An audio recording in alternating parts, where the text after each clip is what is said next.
Alright guys, तो आप लोग कैसे हैं? उम्मीद करता हूं कि आप लोग बहुत अच्छे होंगे। तो दोस्तों आज मैं बात करने वाला हूं कि भाई साहब कल से हो रही है बिग बिलियन सेल स्टार्ट, जो कि आप अमेजोन में भी देख सकते हो और फ्लिपकार्ट में भी देख सकते हो। अमेजोन में ग्रेट मिलियन सेल वगैरह के नाम से आ रही है और फ्लिपकार्ट में बिग बिलियन सेल के नेम से आ रही है। तो दोस्तों इसमें आपको बहुत सारे चीज़ ऐसे हैं जो कि आप mobile laptop washing machine electronic चीज़ जो भी है, मतलब जो कुछ भी आप ऑनलाइन खरीदते हो उस चीज़ का सेल आ रही है और बहुत ही ज़्यादा इफेक्टिव प्राइस में इस पे आप सभी लोगों को देखने को मिलेगी।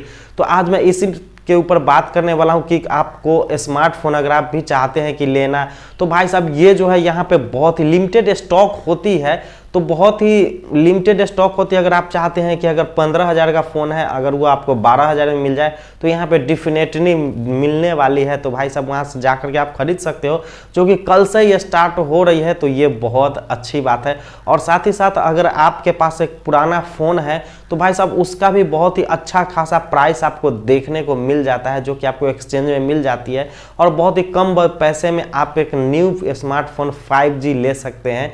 तो यही आज मैं बात करने वाला हूं। तो चलते हैं और वीडियोस को बिना देरी किए हुए शुरू करते हैं। मैं बात कर लेता हूं अंडर 15,000 के ऊपर कि अगर आप एक अच्छा सा स्मार्टफोन लेना चाहते हैं तो दोस्तों आपके पास एक ऑप्शंस है कि मैंने तो नंबर 1 पे जो रखा है, मैं सिर्फ वो वही बताऊंगा जो कि रियलिटी हो, जो फ़ोन लेना चाहिए। बाकी मैं फालतू बहुत सारे फ़ोन तो ऐसे बहुत है, बट मैं वो चीज़ को कवर नहीं करने वाला हूं। तो भाई साहब मैंने नंबर 1 पे जो रखा है अंडर 15,000 के नीचे में, जो कि लगभग 10,000 से नीचे भी आ जाएंगे उसके प्राइस। तो भाई साहब वो जो है नंबर 1 पे वो है Redmi 12 5G है। जी हाँ भाई साहब, क्योंकि उसका डिस्प्ले वगैरह, उसका बैक पैनल, उसका रैम सब कुछ बेस्ट है। तो ये आपको फ़ोन ऐसे ही, इसका प्राइस जो था वो लगभग 12,500 के आसपास था और ये आपको 10,000 से नीचे मिलती है। तो ये वन ऑफ द बेस्ट होगी और 10,000 से नीचे ये आपको मिलने वाली है। वहीं पे अगर मैं बात कर लेता हूँ अंडर 20,000, तो भाई साहब अंडर 20,000 में जो आती है वो एक दो फोन्स आते हैं। आप वहाँ पे आप ले सकते हैं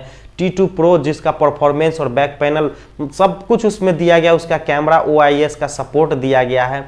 तो भाई साहब आप T2 Pro के साथ जा सकते हैं Z54, ये भी एक बेस्ट फ़ोन है, क्योंकि भाई साहब इसमें जो है ये हर चीज़ वो मोटो वालों ने दिया है जो कि होना चाहिए इस फ़ोन के अंदर में। इसका बैटरी, इसका चार्जर, इसका कैमरा OIS का सपोर्ट मिल जाता है भाई साहब। और इसका डिस्प्ले भी आपको बहुत तगड़ी लेवल का सुपर एमोलेड डिस्प्ले देखने को मिलती है। हालांकि T2 Pro में भी है और इसमें भी है। तो ये आप दो फ़ोन जो है वो आप अंडर 20,000 ले सकते हो। और भाई साहब अभी अंडर 20,000 की मैं बात की हूँ, तो भाई साहब एक और चीज़ है कि इसके अंदर में और सारे फ़ोन्स आ रहे हैं, जैसे कि आपको मिल जाते हैं Infinix Zero 30, जो कि वो भी अगर अंडर 1000 के अंदर में आते हैं तो वो तो नंबर 1 हो ही जाएगा। भाई साहब मोटो का तो आजकल क्रेज ही चल रहा है, क्योंकि भाई साहब मोटो वाले तो एक से एक फ़ोन लेकर के आ रहे हैं। Z54 हो गया, ये भी बेस्ट फ़ोन है। उसके और एक और चीज़ मैं इसमें बता देता हूँ कि आप कौन सा फ़ोन, आपका बजट कोई भी हो, नो मैटर, सिर्फ आपको ये देखना है कि अभी के जनरेशन के हिसाब से आपको कौन सा फ़ोन लेना चाहिए 5G में। तो कम से कम 5G का बैंड 14 सपोर्ट होना ही चाहिए, क्योंकि वो इंडिया में हर एक चीज़ को सपोर्ट करे, हर एक 5G बैंड को सपोर्ट करे। कम से कम वाईफाई हो वो 6 हो और उसके बाद ब्लूटूथ 5.2 हो कम से कम, ये मैं बता रहा हूँ। और इसका NFC का सपोर्ट अगर होता भी है, अगर होता है तो अगर वो लेते हैं तो बहुत ही ज़्यादा बेहतर है, जो कि अभी मोटो के फ़ोन्स में ये देखने को मिल जाती है, बट बहुत सारे फ़ोन्स में ये देखने को नहीं मिलती है। अगर कैमरा की बात कर लेते हैं तो कैमरा कम से कम होना चाहिए आपका 50 मेगापिक्सल का विथ OIS। अगर OIS का सपोर्ट मिल जाता है, अगर 50 मेगापिक्सल्स का कैमरा मिल जाता है तो उसका स्टेबिलिटी वगैरह काफ़ी तगड़ी हो जाती है, जिससे भाई साहब अगर आप वीडियोज़ वगैरह करते हो तो 4K जो होता है 30 FPS में रिकॉर्ड हो ही जाती है। कम से कम का मैं बात कर रहा हूँ। अगर आप अच्छे फ़ोन वगैरह लेना चाहते हैं तो 60 FPS वाले ले लीजिएगा, उसमें थोड़ा बहुत ज़्यादा चार्जेस लग सकते हैं। तो ये बहुत अच्छी बात है कि कैमरा में कम से कम 50 मेगापिक्सल्स का रियर कैमरा होना चाहिए और 8 मेगापिक्सल्स का कम से कम वाइड एंगल का लेंस होना ही चाहिए। ये फ़ोन आप लीजिएगा। और फ्रंट कैमरा की बात कर ले तो फ्रंट में कम से कम अभी के हिसाब से 32 मेगापिक्सल्स होना चाहिए, क्योंकि भाई साहब अभी अंडर 20,000 पे आपको 50 मेगापिक्सल्स वगैरह देखने को मिल जाती है। अगर बैटरी की बात कर लेते तो बैटरी कम से कम 5000 mAh होना चाहिए और फास्ट चार्जिंग का सपोर्ट होना चाहिए।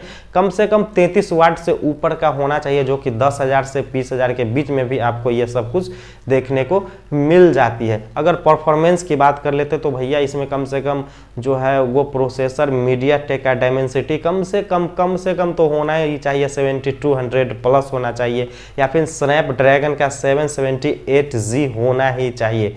तो इतना कुछ अगर होता है तो इससे आप गेमिंग वगैरह भी बहुत ही कमाल का कर सकते हैं, अच्छा एक्सपीरियंस आ जाएगी।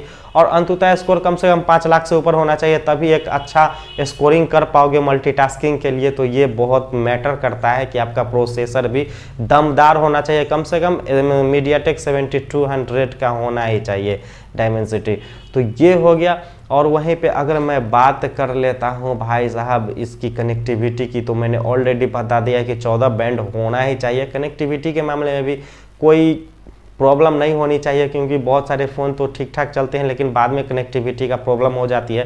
तो ये सब चीज़ अगर आपको जानना है तो आप जल्दी से कमेंट कीजिए, मैं इस पे भी एक डेडिकेटेड वीडियोस बना दूंगा कि कौन सा फ़ोन लेना चाहिए और कौन सा फ़ोन के अंदर में ये सब कुछ आता है। और हाँ, अगर आप ये नहीं भी चाहते तो मेरे बहुत सारे वीडियोज़ पड़े हुए हैं यूट्यूब में, जा करके वो देख सकते हैं और समझ सकते हैं कि कौन सा फ़ोन में क्या कुछ है। तो बस यही था आज का वीडियोज़। कल है बिग बिलियन सेल स्टार्ट हो रही है, तो उम्मीद करता हूँ कि आप लोग बहुत ही अच्छे कम प्राइस में बहुत ही अच्छे बजट वाले फ़ोन खरीद सकते हैं। तो बस यही था आज का वीडियोज़। उम्मीद करता हूँ कि अच्छा लगा होगा। अच्छा लगा हो तो एक लाइक कीजिएगा, चैनल पे फर्स्ट टाइम आए हैं सब्सक्राइब जरूर कीजिएगा। तो मिलते हैं अगली वीडियोज़ में, तब तक के लिए गुड बाय।